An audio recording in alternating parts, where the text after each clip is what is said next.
सकाळपासून गुडी खूप खुश होती. आज तिचा आवडता सण भाऊबीज. ती लवकर उठली, केस बांधले, सुंदर गुलाबी ड्रेस घातला आणि आरशात बघून स्वतःलाच म्हणाली, आज मी खूप छान दिसते. माझा भाऊ आर्यन खूप खुश होईल. गुडीने खोली सजवली, थाळीत तिळक, आरती आणि लाडू ठेवले. पण काही वेळानंतर ती उदास झाली. ती स्वतःशीच म्हणाली, अरे देवा, आर्यन तर परगावी शिकायला गेला आहे. मग मी कोणाला ओवाळू? ती खिडकीजवळ बसली. वारा हलका वाहत होता आणि गुडीच्या डोळ्यात थोड पाणी आलं. ती म्हणाली, माझा भाऊ दूर आहे, पण मला तरीही त्याचा आशीर्वाद जाणवतं.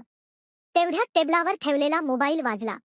स्क्रीनवर आर्यनचा व्हिडिओ कॉल. गुडी आनंदाने म्हणाली, अरे आर्यन, तू फोन केला. मी तर वाट बघत होते. आर्यन म्हणाला, गुडी, मी दूर आहे पण विसरलो नाही. तू थाळी तयार ठेवलीस का? गुडी म्हणाली, हो.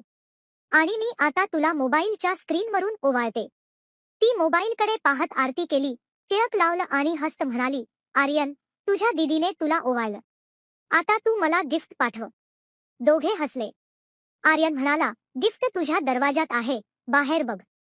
गुडी धावत गेली आणि दार उघडलं. बाहेर एक छोट पार्सल होतं. त्यात एक टेडी बियर आणि चिठ्ठी, तुझ्या भावाकडून, सर्वात गोड बहिणीसाठी.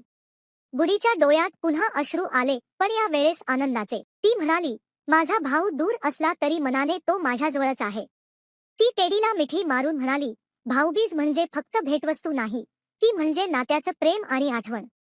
कथेचा बोध, आपले प्रियजन दूर असले तरी प्रेमाचं बंधन कधीच तुटत नाही.